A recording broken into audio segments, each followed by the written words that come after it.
Tiếp theo nữa là theo chương trình thì chúng tôi xin được mời ông Eugene Laney, cũng là đại diện cho Hiệp hội Xuất nhập khẩu Hoa Kỳ, tham dự diễn đàn của chúng ta để có con mắt nhìn của Hiệp hội, những nhà công ty làm xuất khẩu và nhập khẩu Hoa Kỳ về cái cơ hội, thách thức và cái xu hướng chuyển dịch kinh doanh quốc tế nói chung và trong cái quan hệ thương mại với Việt Nam nói riêng nó như thế nào. Vâng, xin mời bộ phận kỹ thuật kết nối với cả ông Eugene ạ. Vâng, trước tiên thì tôi xin thay mặt ban tổ chức trân trọng cảm ơn sự tham gia của ông với chương trình, vì cũng là chắc cũng có một phần cái tình cảm đối với Việt Nam và cũng cái chênh lệch thời gian. Hiện giờ đang ở DC, đáng nhẽ là ông đã được đi nghỉ rồi, nghỉ ngơi sau một ngày làm việc thì vẫn tiếp tục ngồi tham dự cùng với cả chúng tôi. Và chúng tôi hy vọng rằng trong một cái thời gian ngắn ông có thể chia sẻ những cái quan điểm rất là tích cực hoặc là mang tính xây dựng để sao cho đóng góp vào cái phát triển quan hệ kinh tế thương mại của Việt Nam và Hoa Kỳ nói chung. Vâng, xin mời ông ạ.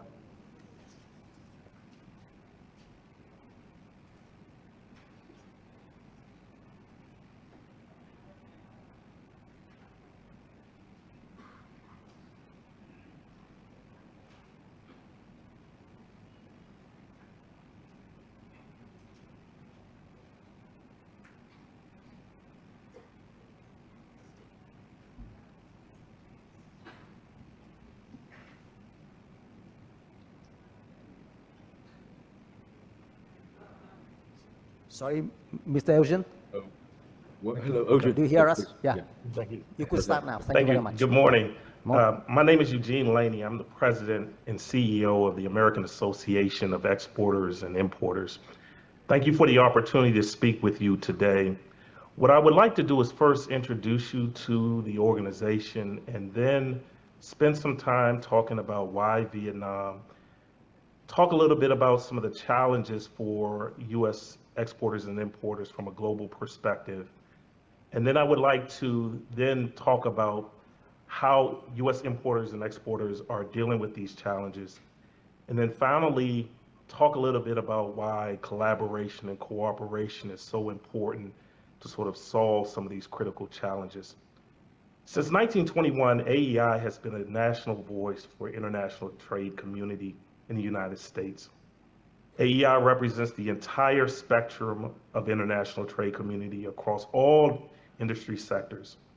Our members include manufacturers, importers, exporters, wholesalers, retailers, service providers to those industries, including customs brokers, freight forwarders, trade advisors, insurances, security providers, transportation interests, and of course, ports. Many of these enterprises are small businesses seeking to export to foreign markets. We advocate for companies engaged in international trade, supply chain security, export control, non-tariff barriers, import safety, and other movement of business issues. AAEI's goal is to promote fair and open trade. But let's look at why Vietnam. Centuries ago, Asian trade was initiated primarily through the development of the Silk Road, which opened trade routes between the Far East and the West, primarily commodities and textiles, leading to the exchange of goods like horses, spices, and other luxury items. If you fast forward to the 21st century, Asia is used by U.S. companies as a base for operations and launching point for selling products and services. Currently, Asia represents 41% of U.S. imports, launching point for selling products and services. Currently, Asia represents 41% of U.S. imports by value. U.S. exports to Asia represent 5% of all U.S. exports. The diverse economic and cultural structures make Asia an attractive market for U.S. businesses. Over the last 5 years, Vietnam has been identified as a sourcing and selling base for U.S. companies. With a population of nearly 100 million people, Vietnam offers a wide consumer base for companies to tap into. The country's rising middle class higher income levels, shifting consumer preferences are all contributing to Vietnam's trafficking. U.S. goods exports to Vietnam are about 4%. U.S. goods imports are about 25%. And although these statistics, from a political perspective, during the Trump-Biden administration of negative, from a commercial perspective for U.S. companies, they view it as a potential opportunity for sourcing goods or selling goods. These critical statistics created a willingness to trade with Asia, specifically Vietnam, global supply chain disruptions, geopolitical instability, and economic protectionism created a crack in Eastern and Western trade. The president of South Africa declared at the G20 summit a week ago, and I quote, "These challenges are all happening at a time of great technological change, which presents both opportunities and risks." He stated that while these challenges we face are common, their causes and consequences are unevenly distributed across the countries. Over the last 40 years, these challenges have necessitated a variety of approaches. Let's look at how the U.S. Almost 20 years ago, the U.S. leadership set forth an ambitious agenda led by some of the work of our group to reshape the current status quo in the way goods move across borders to help U.S. businesses compete in the global economy. If you fast forward today, U.S. leadership views trade as a patient, injured by large trade deficits, domestic jobs losses, and unfair trade practices. Now trade seems to matter less. Trade collaboration and cooperation has been replaced by global protectionism and trade tariffs. Small and large traders are still succumbing to redundant and duplicative regulations. Couple this challenge with a plethora of new trade remedies, tariffs, and social compliance measures that emerged in the last decade. We have moved further away from fair, transparent trade environment the countries aspired to over 40 years ago. Many U.S. companies are scrambling For example, right now. many U.S. companies are scrambling right now to prepare for a new round of domestic intelligence. These same companies are being asked to bring their operations back to the U.S.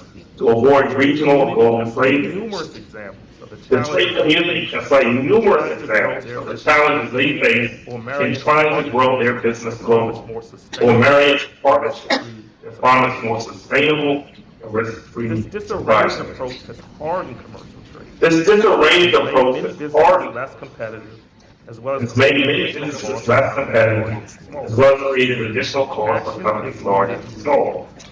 and must Action include is needed long-term immediately. view. It must include a long-term view. Short-term view of supply Many chain companies that are taking a short-term view of supply chain risk are invested in remedial measures to avoid the cost of trade remedies and new protectionist policies. long-term Only a few companies are invested in supply long-term chain risk. preventive measures to dodge Taking on supply short-term chain measures risk. without planning for long-term. By taking on short-term measures without planning for long-term changes, many companies are being suffocated by the ever-changing trade policies, which are doubling and tripling their operational costs. Companies prepare The themselves question for what is becomes, to can come. companies prepare themselves for what is to come, tomorrow, 2 years, or 20 years down the road? U.S. We believe the answer is yes. exploring many options, U.S. importers and exporters are exploring many options, including leveraging technology to know their customers and suppliers, taking a strategic approach to data for the management of physical things, leveraging the Internet of Things to track the origin and destination of their products and services, creating sustainable supply chains as governments and non-government organizations are increasingly applying scrutiny over corporate supply chains. Companies are also mastering resiliency, planning for supply chain disruptions as they seem to be occurring with greater frequency. Companies are producing on-demand and customized solutions that drive supply chain and sourcing locations. And they're pursuing government support from their country's capitals, finding sympathetic politicians seeking to support industrial policies. And we believe that the most relevant instrument being used by business is pursuing partnerships with organizations, industries, and countries to address ills. We believe the Vietnam Economic Forum perfectly illustrates the importance of business to government partnerships. U.S. importers and exporters believe that more opportunities are to come. Businesses and governments must find a way to collaborate and cooperate, and partnerships and forums like the one today are the key. We encourage Vietnam to continue creating forums and pursuing partnerships that seek to share the trade community's beliefs in a fair, sustainable, transparent, predictable, and efficient trade system. It is only through these tenets that we advance trade and reinstate the belief that trade matters. Thank you for your time today, and we look forward to continuing our partnership in ensuring that trade matters more in the future. Thank you for your time.